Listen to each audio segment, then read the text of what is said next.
What's up, guys? It's your boy Josh Showtime. It's your Showtime Fight Phone where we talk all things fights. And look, UFC. If you missed me, I'm back. Look, we're here to talk UFC 309. All right, this is an important card. All right, very, very important card. Why? You might ask. This might be the last time we ever see the greatest MMA fighter of all time, and we all know who that is, JON freaking Jones. And probably also the last time you'll see Stipe Miocic. Even if he wins, it's probably the last time we'll see him. Who is unanimously now the greatest UFC heavyweight of all time as well. This is a big fight, big stakes that, if this fight was 5 years ago, this would be the biggest fight in UFC. One of the biggest fights in history. Now, it's one of those fights that we just want to get over, unfortunately. That's just the truth. But this is a very solid card where we have to talk about a lot of things. My favorite fighter, Charles Oliveira, is also on the card. We also have an important women's fight that's going to be pretty interesting. Got Chris Weidman coming in, who knows, this might be his last fight. And then you also got the phenom, the potential title challenger in Bo Nichols fighting Paul Craig. So, this is a very important card. There's a lot of important fights, big fights. And let's just dive right into it, y'all. Now, we're going to do one prelim fight card first, and let's just talk about it. We're going to talk about Chris Weidman versus Eric Anders. All right, Eric Anders, former Alabama safety or linebacker, one of those, who was top 15 light heavyweight. Now he's a middleweight, and he's, I would say, mid-tier. He's not obviously put amongst the elite, but he's a very decent challenger. And Chris Weidman, we already know. He's a guy that was once amongst the UFC elite. Now, he's been on a losing skid. I believe he won his last fight. He looked okay, but yet and still, that Chris Weidman we know from 5 years ago, from 8 years ago, he's gone. 10 years ago, he's gone. We're never getting that one again. But yet and still, it's okay, I guess, to see him fight again. This fight is pretty interesting. Eric Anders is a stand-up guy who loves to throw his power shots, knock people out. We already know Chris Weidman is a wrestler. He wants to get the takedown. He wants to submit you. And if he doesn't, his stand-up is okay. Now he is chinny for sure. He's gotten knocked out one too many times. Obviously, he had that terrible leg break. So stand-up is not really his go-to, his forte. And he lost a lot of confidence in that. You could tell each fight he was getting finished, it was like, that's not that guy anymore. Not that guy, pal. But this is a very interesting contrast to styles. I do think that it's a pretty simple how this fight will go. Chris Weidman doesn't get the takedowns. Eric Anders will knock him out. I do think that if you ask me how this fight goes periodically or throughout each round, I think the first round is going to get mixed up. I think that Chris Weidman will get the takedowns. I think that he'll be able to get the takedowns. I think he will get a lot of riding time, get a little mat time. I think the second period, I don't know why I feel this way. It could call it just a gut feeling, but I just feel like that Eric is going to make him work enough to wear him down, enough to the point that his takedowns will get stuffed in the second period. That's when Eric Anders opens up and he gets the stoppage in the second round. I think Eric will get it, and then maybe we see the Chris Weidman for the last time, puts his glove on the mat, and he will be in Hall of Famer. He's done enough. You're the first man to knock out Anderson Silva. You're automatically Hall of Famer in my book. And you got title defense to be Lyoto Machida. I think this will be the last time we see him if he gets knocked out again. Now, I'm going to skip the first fight on the main card because realistically, I don't know why it's there. I'm just going to be honest with you, okay? I do think that fight probably should have been on the prelims, but then again, you probably just want to build up Mauricio and James, which, that's normally what you do in the first fight, but I don't care enough to talk about it, so we're not going to. And I want to kind of keep this a little condensed. Now, the second fight on this card is a big fight, in my opinion, a very, very big fight, and that is Paul Craig versus Bo Nichols. All right? If you don't know who Bo Nichols is, he's a college wrestling legend. Okay, a legend, one of the best folk style collegiate wrestlers in history. Okay, it's just that simple. And very explosive, extremely funky style. Low level singles. You want to go body locks? It doesn't really matter. He does things that's unconventional, and he makes it work, and he pins you. He brought that into MMA, and he's been successful so far. We all know about the ground game and his wrestling game. But he even got some knockouts. So we saw on his last fight, he fought a guy who has wrestling experience. And people, kind of poo-pooed on his performance. And I'm not one of those. Did he look dominant? No. Did he look amazing? No. But it doesn't matter. This is a guy who tested him for sure because his shots weren't working right away. We saw how he looked when they weren't working. And he developed, and he still got the finish and the stoppage. So I mean, it is what it is. You know, you get this. This is what development does. And then I thought this is the next tier. You're now fighting a guy who specializes in what you're trying to do. He's gonna let you take him down. He doesn't care. Paul Craig actually prefers you to take him down. Cool. Now what are you gonna do? Because you're not gonna take. Your good luck, buddy. Now you're my god. Now I could possibly break your arm. Now I could possibly choke you out. Now, Paul Craig, we already know. All right, stand up, terrible. He's not good. It's just that it's no other way to say that. He's just not a good stand up guy. He's gotten knocked out 5 times. He's gotten a rock probably way more than that. He's a fish in the sea he's a fish out of sea when he's on his feet. Now on the ground, that's more of his world. He's 13 submissions, 13 out of 17 submissions. So now it's more so when it comes to Bo Nickal. What are you going to do? Are you going to test yourself? Are you going to say my wrestling is better than your jiu-jitsu? And that's what I'm interested in. I love to see how this fight plays out. Is Bo Nickal's going to go to what he knows? And if he does, can he survive? And the pure wrestler in me wants him to do it, just to show wrestling is dominant. But at the same time, the smart thing is stand on your feet. You can beat him in the stand-up now. I favor Bo Nickal in the stand-up board, personally. He looks a little bit more fluid. He's quicker on his feet, in my opinion. I believe he has the reach advantage. I would just say stay on your feet, pick him apart. If you hurt him, okay, maybe take him down. But I wouldn't just go into his guard, especially the first couple minutes, fresh, where you're dry, and those chokes can stick, and those arm bars can stick. I personally wouldn't do it. So that's my opinion, but we'll see how it goes. If you ask me how this fight goes, I'm actually going to pick Bo Nickal by KO in the second period. Is that the second one I did in the second period? Dang, there's a lot of second period knockouts. The only reason why I'm not going to say first is because I think that in the first period, I think it's going to be a bit of a draw. I think that they're both going to be testing each other out. It's going to be a lot of head kicks, like a lot of keeping their distance. And then I think Paul's going to try his hardest to lure him into shooting so he can get what he wants. But I think Bo's going to be smart. I don't think he's going to really necessarily test it. Not that he don't have confidence in himself. It's just more so what is easier. And I think it's easier to stand up with Paul Craig. He's just not that good. I'm sorry. When it comes to the stand up, he don't seem comfortable to me. I'm sorry. Now, the next fight I'm actually interested in. All right, I'm very, very interested in because Viviana it's weird. In my opinion, she's very good. She's up and down on performances.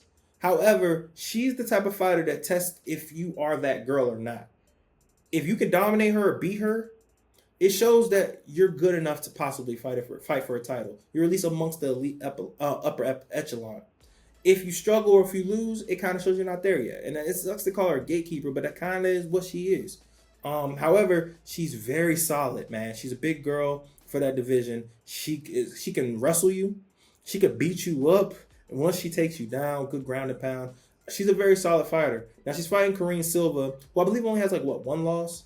Very good ground game. She has some really good submissions. And it's going to be one of those situations of can she handle the striking? And can she handle the size of Viviana? And if you ask me personally from what I've seen, I still think Viviana actually will be able to get the decision. I think that she'll be able to grind out this dub. I think that the size is just going to bother her. I think that the pace and the aggression is going to bother her as well. She's a little unorthodox, but yet and still, man, like she's going to go for those body locks, go for those the singles, and she's going to go for her shots. But even in the stand-up department, man, she's not an easy fighter to have. I mean, she's very tough all around. I don't think that she really has anything she's bad at, I would say. She might not be great at everything, but she's not bad at really anything. So it's going to be a very interesting fight, in my opinion.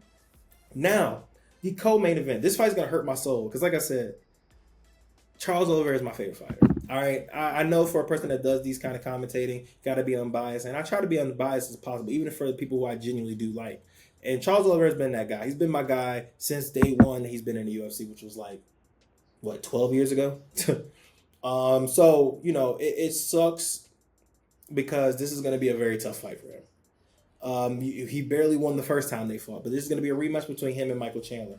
Michael Chandler's been on the shelf for about 2 years now because of Conor McGregor. Been waiting forever for this Conor fight. Realized it wasn't going to happen. He finally said, "All right, let's fight." And it's about time because this fight wasn't happening.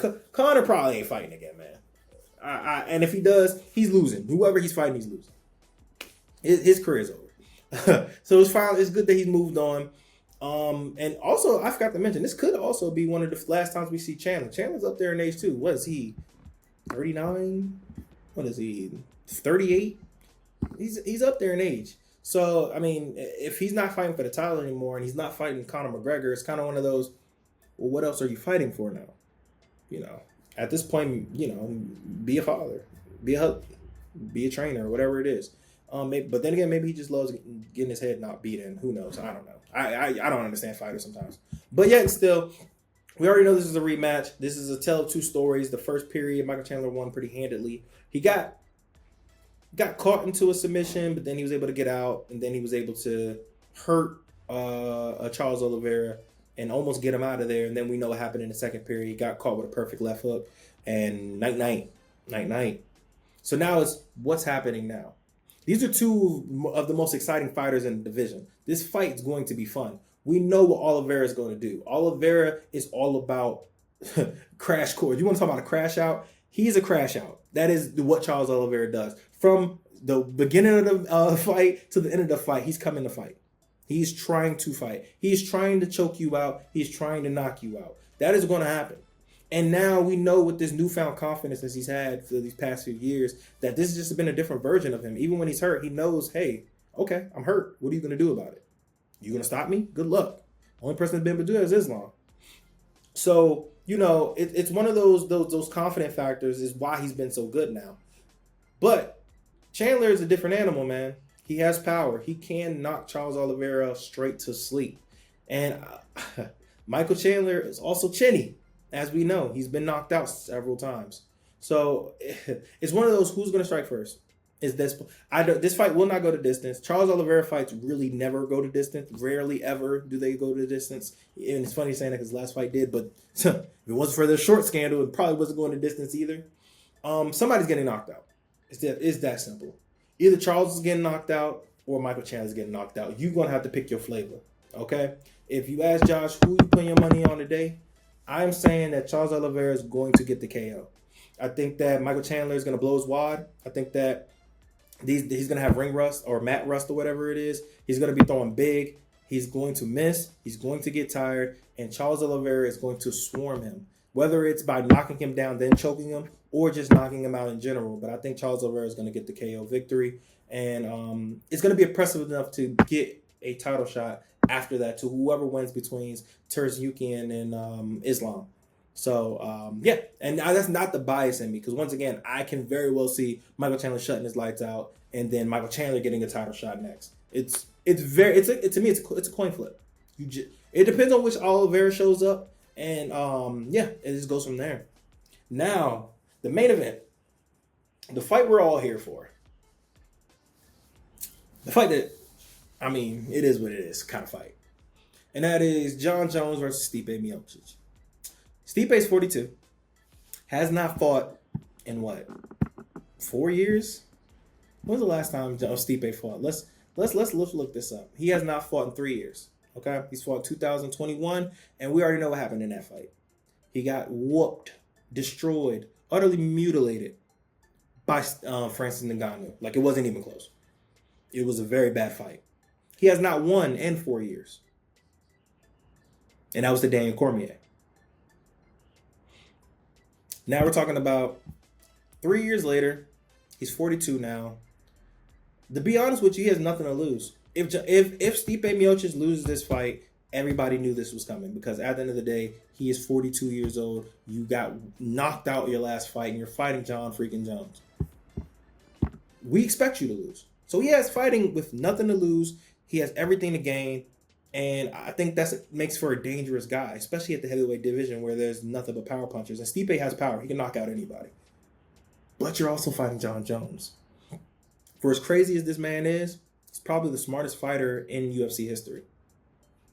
Strategically, in fight adjustments, probably the best of all time in the UFC. Like, realistically, we got to think about it. He's the safest fighter of all time, and it's crazy to say that because safe doesn't mean he's boring or he takes always the safe route. He has been pretty dangerous most of his career, but he's safe as in he knows how to protect himself from danger and still deliver punishment. I mean, we're gonna see how this happens because he's fighting a bigger guy in Stipe, who I believe he still has the reach advantage over. I think they're the same height. I mean, he's bigger for sure. He's gonna weigh more, but yet and still, Jon Jones still got the same advantages he had at lightweight that he had at heavyweight, which is once again he has 4 inches in reach, 4.5 inches in reach. They're the same height. Weight wise, it don't really matter because Stipe's not a humongous heavyweight. Wrestling, Stipe's a very good wrestler. We've seen him out wrestled. DC out wrestled him pretty well, which I was very surprised of. But he wasn't able to sustain that for 5 rounds. But boxing, we know Stipe's a very good boxer. But we're talking about a 42-year-old man. How are you gonna be able to do? How are you gonna keep up with a Jon Jones for 25 minutes boxing when you know that Jon Jones is not gonna just box? That's not how he fights. He's not gonna just box. He's very well equipped. He's gonna throw knee strikes. He's gonna literally kick your knees.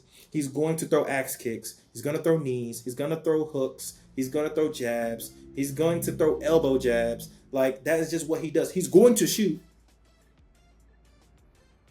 He's gonna, like, here's the thing. Jon Jones will try to wrestle Stipe. We know that he's gonna do that. Why? Because that's how he is. He's like, what are you good at? Okay, cool. I'm gonna do it. And he's been training with Olympic gold medalist and Gable Stevenson. That right there tells you what he's planning on doing. He's going to wrestle.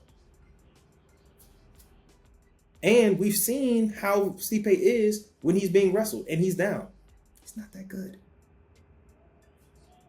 He's not. He's I ain't gonna say fish out of that water, but he's not used to being on his back. Why would he? People can't really take him down. DC did. He exposed that a little bit. So it's a tough mountain to climb for Stipe. It's very tough. Can he win? Of course. It's heavyweight. I can see him throwing the knee when Jon Jones shoots and knocking him out. I can see him catching Jon slacking and then catching him with a big hook, hurting him, knocking him out. It's very possible. We got to remember, Jon hasn't been active either. Jon hasn't fought in 2 years. This is his second fight. This is his real fight. First real fight at heavyweight. So, I mean, there's a lot of questions that also got to be answered for Jon Jones. So, this is not me just saying there's no chance that he can win. This is just a whooping, blah, blah, blah, blah. I'm not saying that. He has a chance. I'm just not putting my money on him.